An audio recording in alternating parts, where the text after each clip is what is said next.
యదా యదా హి ధర్మస్య గ్లానిర్భవతి భారత అభ్యుత్థానమధర్మస్య తదాత్మానం సృజామ్యహం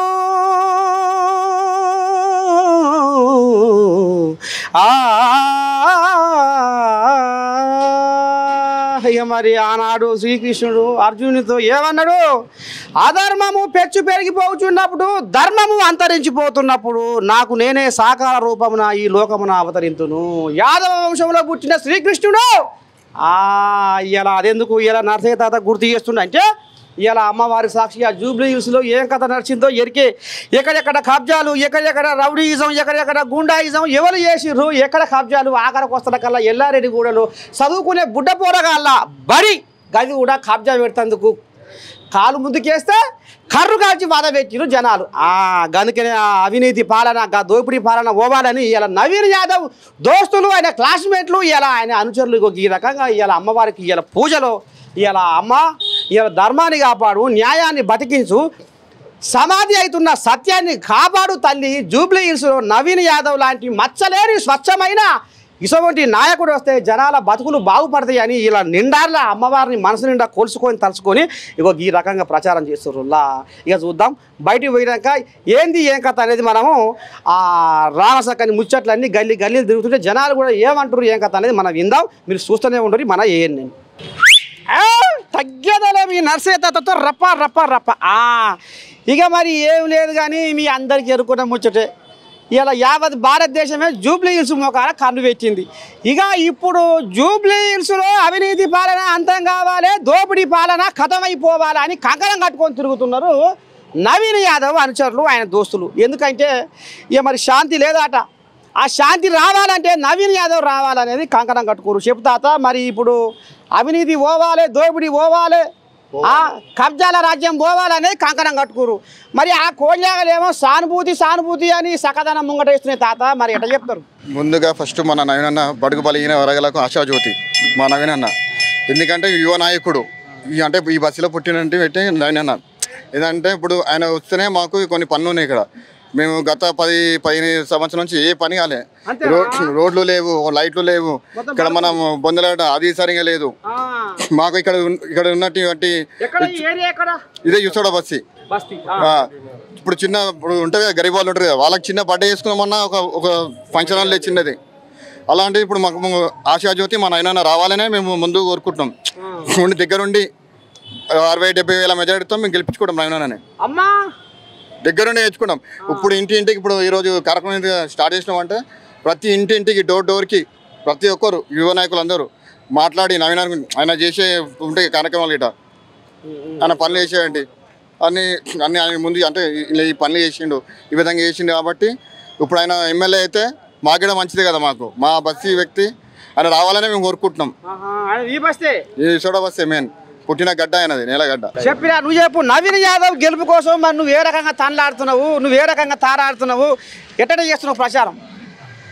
నేను ఇంటింటి ప్రచారం చేస్తున్నాం. నవీన్ యాదవ్ ఎవరో కాదు, మా ఫ్రెండ్, మా చిన్నప్పుడు దోస్తు, ఇదే బస్తీలో పుట్టి పెరిగినాడు. ఇక్కడ ఉన్న ప్రతి ఒక్కరితోని అతనికి ఫ్రెండ్షిప్ ఉన్నది. అన్న అంటే వస్తాడు ఎప్పుడైనా సరే, మా ఎంబడి కలిసి ఉన్నాడు, కలిసి తిరిగినాడు. మాలో ఒక్కడు ఎమ్మెల్యే అవుతే మాకు చాలా సంతోషం.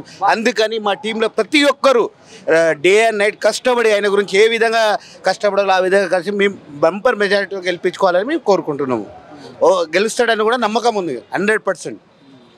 చెప్తాత మరి ఇప్పుడు ఇల్లు తిరిగి ప్రచారం చేస్తున్నారు కంకణం కట్టుకొని నవీన్ యాదవ్ గెలవాలి బంపర్ మెజార్టీతోనని. మరి ఇప్పుడు పోతుంటే జనాలు ఏమంటారు, వాళ్ళకి ఏం చెప్తుర్రు?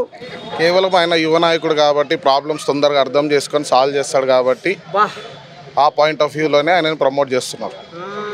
ఆయనకు అర్థమవుతుంది తొందరగా ఏంటి ప్రాబ్లం అనేది. ఇప్పుడు బస్సులో కూడా తిరిగినంత ఇప్పుడంతా యూతే ఉంది మ్యాక్సిమం. సో వాళ్ళ ప్రాబ్లమ్స్ అర్థం చేసుకోవాలంటే ఒక యూత్ లీడరే ఉండాలి. దానికి తోడు మా చైల్డ్హుడ్ ఫ్రెండ్ ఆయన, మా సీనియర్, స్కూల్ సీనియర్, మా క్లాస్మేట్ లాగానే కూడా. సో మాకు చిన్నప్పటి నుంచి ఒక ర్యాపో ఉంది ఆయనతో. సో దానివల్ల మాకు పాజిటివిటీ ఎక్కువ ఉంటుంది. ఇంకా ఆయనను గెలిపించాలని మేము ఎక్స్పెక్ట్ చేస్తాం. ఏం తాత మరి ఎట్లా ఉంది నవీన్ యాదవ్ గెలుపులో నువ్వు ఈ పాత్ర ఏంది, ఏం చేయబోతున్నావు నువ్వు? ఏం చేయదంటే మన యూసుగూడ బస్తీకి నవీన్ రావాలని చాలా మేము కోరుకుంటున్నాము. మాకు చిన్నప్పటి నుంచి మేము పుట్టి పెరిగిన నుంచి మేము ఇక్కడే ఉన్నాం, ఇక్కడే పెరిగినాం. అయితే మా సమస్యకి ఇక్కడ యూసుఫ్గూడ బస్సులో ఒక్క సమస్య కూడా మాకు చేయలేదు. ఏ రోడ్లు కొన్ని పీజీఆర్ చేసినప్పుడు ఉన్న రోడ్లు పీజీఆర్ పెట్టినప్పుడు నల్ల కనెక్షన్ ఇచ్చిందంటే ఇప్పటిదాకా ఎవరు ఏ పార్టీ వచ్చినా ఏం ముట్టుకోలేదు ఇప్పటిదాకా. రోడ్లు చూడండి ఒకసారి, రోడ్లు ఎట్లున్నాయి. ఏ రోడ్ అన్ని రోడ్లు గల్లీలలో చూడు, మా రోడ్లు ఎట్లా చూడండి. ఇప్పుడు ఒక ఊరికి సమస్య వచ్చినా, ఒక బయట నుంచి వచ్చి ఒక మనిషి మనల్ని తిట్టినా కొట్టినా ఎవరు వచ్చి మాట్లాడడానికి కూడా లేరు ఇక్కడ. ఎవరికైనా సమస్య ఉంటే ఇక్కడికి రావాలి. మాకు ఎవరికి చెప్పుకోవాలి వెళ్ళి? మన బస్సులో మా పక్కన ఒక ఆయనని కొట్టిండు, తిట్టిండు. రేపు ఎందుకు కొట్టినావు ఎవరిని అడగాలి? ఒక మనిషి మాకుంటే ఆ ధైర్యం మాకు కూడా ఉండాలి. ఎందుకంటే మాకు ఇక్కడ జరగాల్సిన ఏవి కార్యక్రమాలు కాలేవు. ఏ పార్టీ వచ్చినా వస్తారు, వెళ్ళిపోతారు, అంతే. చెప్తా. మరి యూసుఫ్ కూడా బస్సులో ఏం సమస్యలు ఉన్నాయి, ఏం చెప్పదలుచుకున్నావు, ఎవరు గెలవాలనుకుంటున్నావు? నేను షాద్నగర్కి వచ్చినా. నేను 20 సంవత్సరాలు కృష్ణానగర్లో ఉన్నా. నేను కృష్ణానగర్లో సమస్య ఉంటే శ్రీశైలం అన్నకు చెప్పేది. ఆ సమస్యలు యూసుఫ్ కూడా కృష్ణానగర్ గడ్డ మీదకి వచ్చి ఆఫీస్కి వచ్చి మరీ సాల్వ్ చేసేది. సినిమా ఇండస్ట్రీ వాళ్ళకి అందరికీ శ్రీశైలం తనకు వచ్చి చెప్పుకునేది. ఆ చెప్పుకోవడానికి ఎన్నోసార్లు శ్రీశైలం నాకు 20 సంవత్సరాల నుంచి పరిచయం. నాకు నవీన్ అన్నకు టికెట్ వచ్చిందా అని వెయిటింగ్లో వస్తే నేను షాద్నగర్ నుంచి వచ్చి 20 రోజులు అవుతుంది. ఇక్కడనే ఉన్నా. ఇక్కడ ఇంకా గెలిపించిన దగ్గర మళ్ళీ కేసంపేట పోలే, నేను షాద్నగర్ పోలే. ఇంకా రోజు ఈయనే ఉంటున్నా. ఈయనే ఉండి గల్లీ ప్రచారం చేస్తున్నా. ఖచ్చితంగా శ్రీశైలం అన్న గురించి మొత్తం చెప్పినా. ఇప్పుడు నవీన్ అన్న కొత్తగా ఉన్నాడు కనుక మనం యూత్ వాళ్ళతో తిరుగుతున్నాను. నేను వాళ్ళు అన్న గురించి కూడా చాలా చెప్తున్నాను. 100% ఈసారి హ్యాట్రిక్ నీళ్ళలో మునిగిపోయింది. కారు అక్కడ పోయింది, గ్యారేజ్కి పోయింది. అది నవీన్ అన్నకు చాలా బలం ఉంది. ఖచ్చితంగా 1,00,000 మెజార్టీ కూడా అనుకుంటున్నారు. ఎందుకంటే వాళ్ళకు పొలిటీషియన్ ఇంతకుముందు నిలబడ్డారు కదా. ఎంఐఎం మొత్తం వాళ్ళ 1,00,000 ఓట్లు ఉన్నాయి.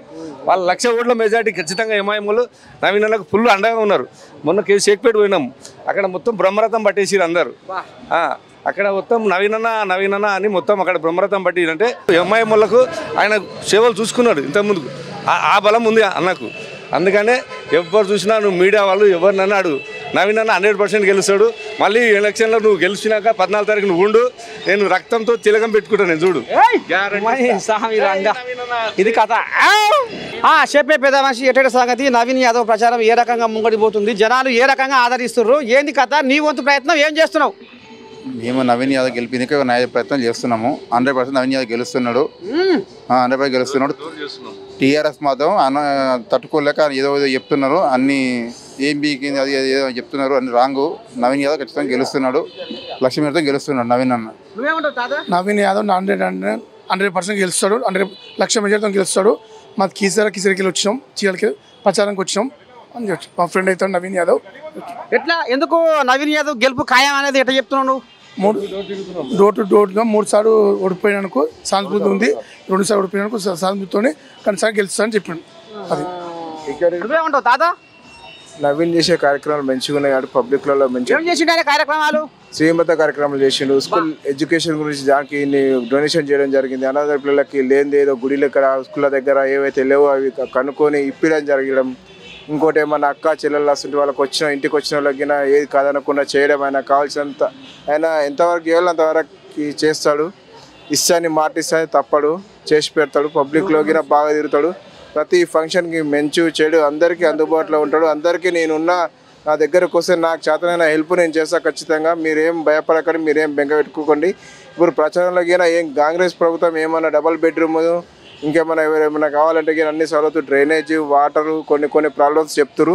ఆ ప్రాబ్లమ్స్ అన్ని బుక్ తీసుకొని నోట్ చేసుకోవడం జరుగుతుంది. అన్ని క్లియర్ చేస్తానని వాగ్దానంగా ఇవ్వడం జరుగుతుంది. అంత ప్రకారంగా అంతా మెన్షన్ ఉంది. పబ్లిక్ ఆయనకు ముందు చూస్తారు. ఆయనకు ఇస్తాను భరోసా 100%గా భరోసా ఇస్తారు. గెలుస్తారని కాన్ఫిడెన్స్ తోటి పబ్లిక్ వేస్తామని ఖచ్చితంగా చెప్తున్నారు. మేము గెలిపించుకుంటామని 1,00,000 2 లక్షల మెజార్టీతో గెలుస్తామని చెప్తున్నారు. సరే, ఇక ఇది కథ. మొత్తానికైతే నవీన్ యాదవ్ ప్రచారంలో పాల్గొన్న వీళ్ళు ఈ రకంగా మాట్లాడుతున్నారు.